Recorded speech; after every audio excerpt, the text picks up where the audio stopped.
കർത്താവിൽ പ്രിയരെ, നമ്മുടെ ആയുസ്സിൽ ഒരു ദിവസം കൂടി ദീർഘമാക്കി തന്ന സർവശക്തനായ ദൈവത്തിന് സകല മഹത്വവും അർപ്പിച്ചുകൊണ്ട് ഈ ദിവസവും നമുക്ക് പതിവ് പോലെ ആരംഭിക്കാം. ഇന്ന് വരെ നമ്മൾ സഞ്ചരിച്ചിട്ടില്ലാത്ത പുതിയ ചില വഴികളിലൂടെ ആയിരിക്കാം ദൈവം ഇന്ന് നമ്മെ നടത്തുന്നത്. എങ്കിലും ഭയപ്പെടേണ്ട യാതൊരു കാര്യവുമില്ല. കൂരിരുൾ താഴ്വരയിൽ കൂടി നടന്നാലും ഞാൻ ഒരു അനർത്ഥവും ഭയപ്പെടുകയില്ല, നീ എന്നോടുകൂടി ഇരിക്കുന്നുവല്ലോ എന്ന് ദാവീദ് പറഞ്ഞതുപോലെ തന്നെ നമുക്കും പറയാൻ കഴിയും എന്നതിന് തർക്കമില്ലാത്ത കാര്യമാണ്. ഇന്നും നമുക്ക് യേശുവിനോടുകൂടെ യാത്ര തുടരാം. ചില നിമിഷങ്ങളിലെ തൊടുചിന്തയ്ക്കായി 34 സങ്കീർത്തനം 8 വാക്യം വായിക്കട്ടെ. യഹോവ നല്ലവൻ എന്ന് രുചിച്ചറിവിൻ, അവനെ ശരണമാക്കുന്ന പുരുഷൻ ഭാഗ്യവാൻ. നമ്മളൊക്കെ ഒത്തിരി ഇഷ്ടപ്പെടുന്ന സങ്കീർത്തന ഭാഗങ്ങളിൽ ഒന്നാണ് ഇപ്പോൾ വായിച്ചത്. ഈ ലോകത്തിൽ പല നല്ലതും നമ്മൾ കണ്ടിട്ടുണ്ട്, അനുഭവിച്ചിട്ടുണ്ട്, ചിലതൊക്കെ നമ്മൾ അറിഞ്ഞുകൊണ്ടിരിക്കുകയുമാണ്. എന്നാൽ ഇതിൽ പലതും സ്ഥിരമായി നമ്മോടുകൂടി ഉണ്ടാവില്ല എന്നത് സത്യമായ ഒരു കാര്യമാണ്. പക്ഷേ ദൈവം നല്ലവൻ എന്നത് ശാശ്വതമായ ഒരു സത്യമാണ്.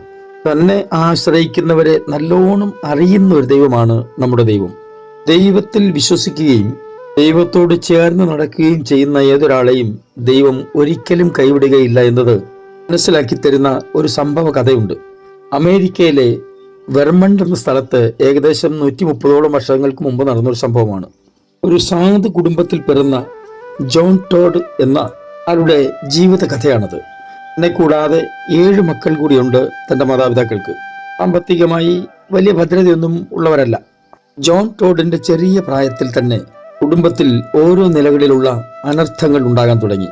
എന്തിന്, തൻ്റെ മാതാപിതാക്കന്മാരുൾപ്പെടെ പെട്ടെന്ന് രോഗബാധിതരായി ഈ ലോകം വിട്ടുപോയി. ഇവർ സാമ്പത്തികമായിട്ട് അല്പം പിന്നിലാണെങ്കിലും അവരുടെ ഒരു അമ്മായി അതിസമ്പന്നയായിരുന്നു. അപ്പോൾ തന്നെ ദൈവവിശ്വാസിയും സ്നേഹസമ്പന്നയും. ഈ ജോൺ ടോഡിന്റെ സംരക്ഷണം അവർ ഏറ്റെടുത്തു.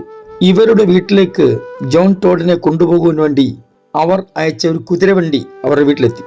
ഇതിനു മുമ്പ് താൻ അമ്മായിയെ കണ്ടിട്ടില്ല, അവിടുത്തെ സാഹചര്യമൊന്നും അറിയില്ല, ഈ എത്ര ദൂരം യാത്ര ചെയ്യണമെന്നറിയില്ല. ഏതായാലും യാത്ര തുടങ്ങി. കുതിരവണ്ടിക്കാരനുമായി ചങ്ങാത്തത്തിലായി കാര്യങ്ങളെല്ലാം ചോദിച്ചറിയാൻ തുടങ്ങി. നമ്മൾ അവിടെ എത്തുമ്പോൾ അമ്മായി അവിടെ ഉണ്ടാകുമോ എന്നായിരുന്നു ആദ്യത്തെ ചോദ്യം.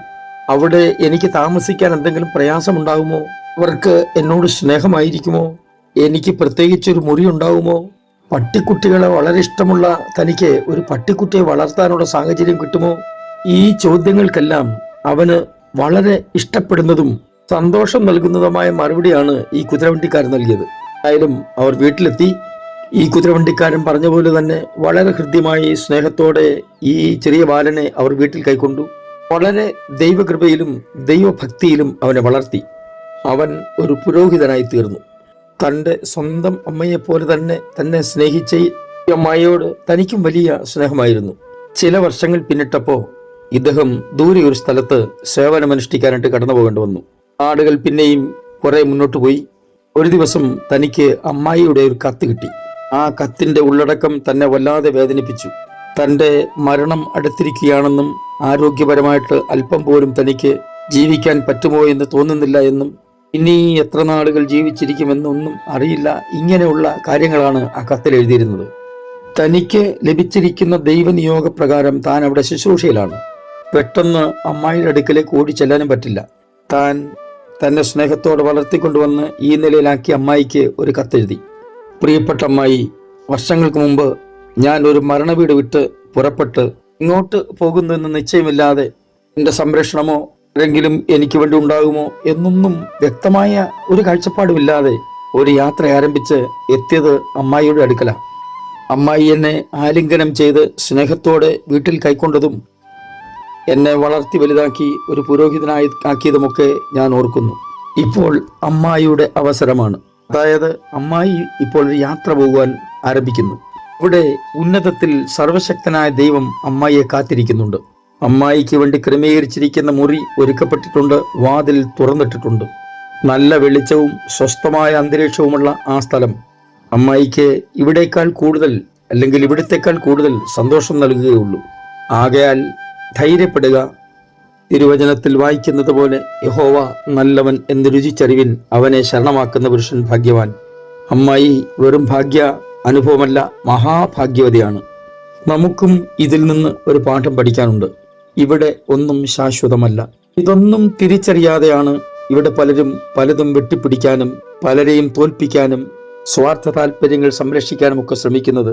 പുറത്തുള്ളവരുടെ കാര്യമല്ല, ദൈവജനത്തിന്റെ കാര്യമാണ് ഞാൻ ഈ പറയുന്നത്.